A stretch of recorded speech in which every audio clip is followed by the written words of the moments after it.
Praise the Lord. உங்கள் அனைவருக்கும் இனிய கிறிஸ்மஸ் நல்வாழ்த்துக்கள். ஒரு சில விஷயங்கள் சொல்லலாம் என்று இருக்கிறேன்.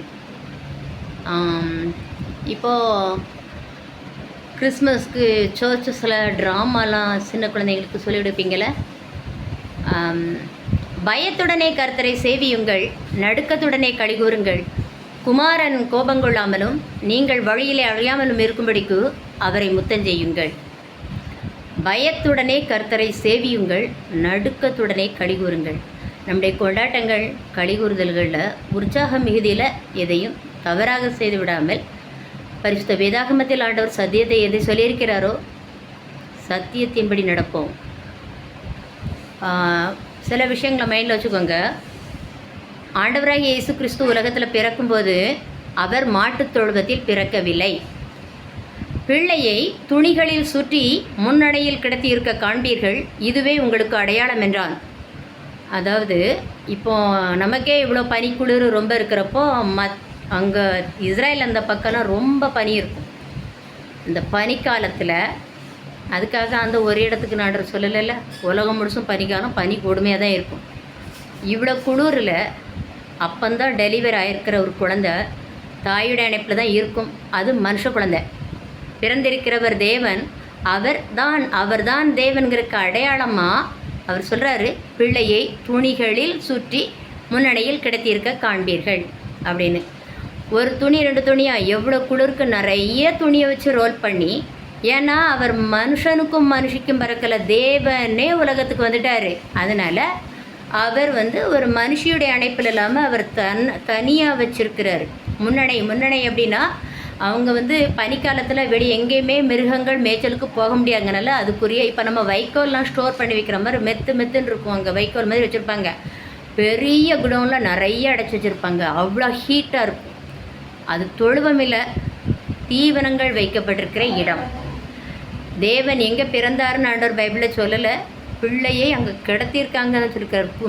பிள்ளையை துணிகளில் சுற்றி முன்னணியில் கிடத்தியிருக்க காண்பீர்கள், இதுவே உங்களுக்கு அடையாளம். கந்தை துணி அப்படின்னு சொல்லாதீங்க.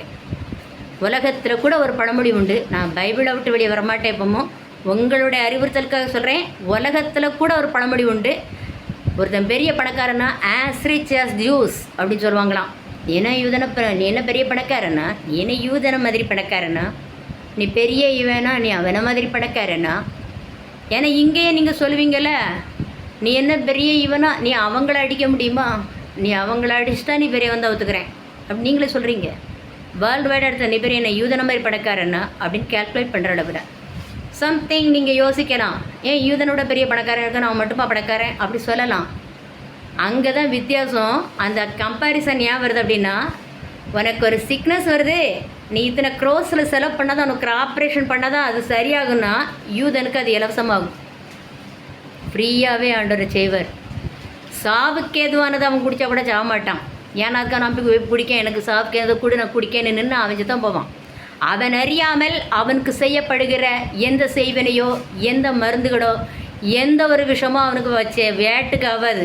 அதனால் யூதன்ட்ட மாதிரி செய்வனை வச்சுக்கிட்டு போனான்னா அவன் தான் கீழே போகணும். யூதன்னு நான் இங்கே குறிப்பிடுறது யூதனை மட்டும் இல்லை, கர்த்தருக்கு மட்டுமே கையெடுக்கிற உலகத்துள்ள அத்தனை பேரை நான் யூதனுக்கு ஒப்பிடுவேன்.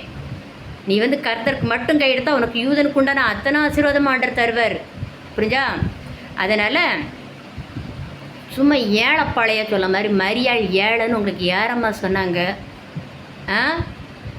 ஏழை மாட்டு தொழுவோம். அதாவது ஆண்டவர் சொல்லியிருக்கிறாரு, தரித்திர நானார் அப்படின்னு அர்த்தம் தெரியுமா உனக்கு? அவர் தேவன், அவர் சர்வ வல்லமையுள்ள தேவன், அவர் சொல்ல ஆகும், அவர் கட்டளையிட நிற்கும். உலகத்தை அதன் அண்ட சராசரங்களை சிருஷ்டித்த தேவன் அதோடைய மகிமையையும் வல்லமையும் அப்படியே வச்சுட்டு பலவீன மாந்தன் போல தன்ட்ட ஒன்றும் இல்லாத மாதிரி நீயே உலகத்தில் தரித்திரம் பிடிச்ச நீயே சொல்கிற.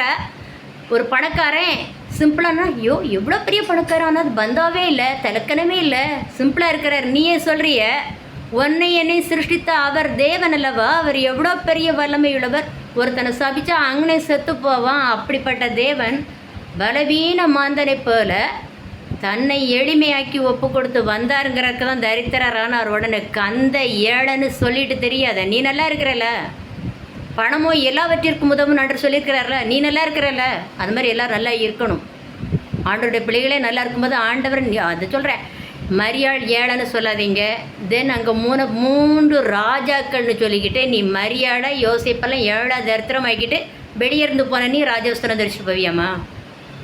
இல்லை, போனவங்க 3 பேர் வானசாஸ்திரிகள், ராஜாக்கள் இல்லை. புரிஞ்சா? போகிறவங்களுக்கு போய் ஒரே பட்டு வஸ்திரம் கிரீடம்லாம் வச்சுட்டுலாம் பண்ணாதீங்க. போனவங்க 3 பேர் வானசாஸ்திரிகள், ராஜாக்கள் இல்லை, வானசாஸ்திரிகள். மரியாதை ரிச்சாக பண்ணுங்க. ஏன்னா அது சொல்லிட்டேன், முதல்ல சொல்லிட்டேன், ஆஸ் ரிச் அஸ் ஜூஸ். நீ ஒன்று ஜூஸ் யூதருக்கு கிட்ட நீ தான் நீ. அதனால் மரியாள் யோசேப்பெல்லாம் ஏழை பாடன்னு சொல்லாதீங்க. அது மாட்டு தொடுவமும் கிடையாது, மரியாள் ஏழையும் கிடையாது, போனவங்க ராஜாக்கள் கிடையாது, வானசாஸ்திரிகள். ஒன்றுக்கு இன்டர்லிங்க் பண்ணுறேன்னு கண்டமணிக்கு பண்ணாதீங்க. ஏசாயாவில் ஆண்டவர் சொல்லியிருக்கிறாரு, உதிக்கிற ஒன் ஒளிநடத்துக்காக ராஜாக்களும் நடந்து வருவார்கள் அப்படின்னு. உடனே ராஜா நடந்து விட்டான்னு சொல்லக்கூடாது நீங்கள். புரிஞ்சா? ராஜா என்றைக்குமே ரதத்தை விட்டு இறங்கி வர மாட்டான், ரதத்தை விட்டு இறங்கி வர மாட்டான், நடந்து போகவும் மாட்டான், அவனுடைய பட்டம் எல்லாமையும் போக மாட்டான். அப்போ உதிக்கிற உன் ஒளியின் இடத்துக்கு ராஜாக்களும் நடந்து வருவார்கள் அப்படின்னா அன்பா பாசமா உன்கிட்ட ஆண்டவர் இருக்கும்போது, உதிக்கிற உன் ஒளி கர்த்தர் உன்னிடத்தில் இருக்கும்போது, உன்னை மகிமைப்படுத்தும் போது எத்தாம் பெரிய ராஜாக்களும் அவன் ராஜ மேன்மையை விட்டுட்டு உங்ககிட்ட எதிராக இல்லாமல் சமாதானமாக இறங்கி வருவான். இதைத்தான் ஆண்டவர் சொல்லியிருக்கிறாரு.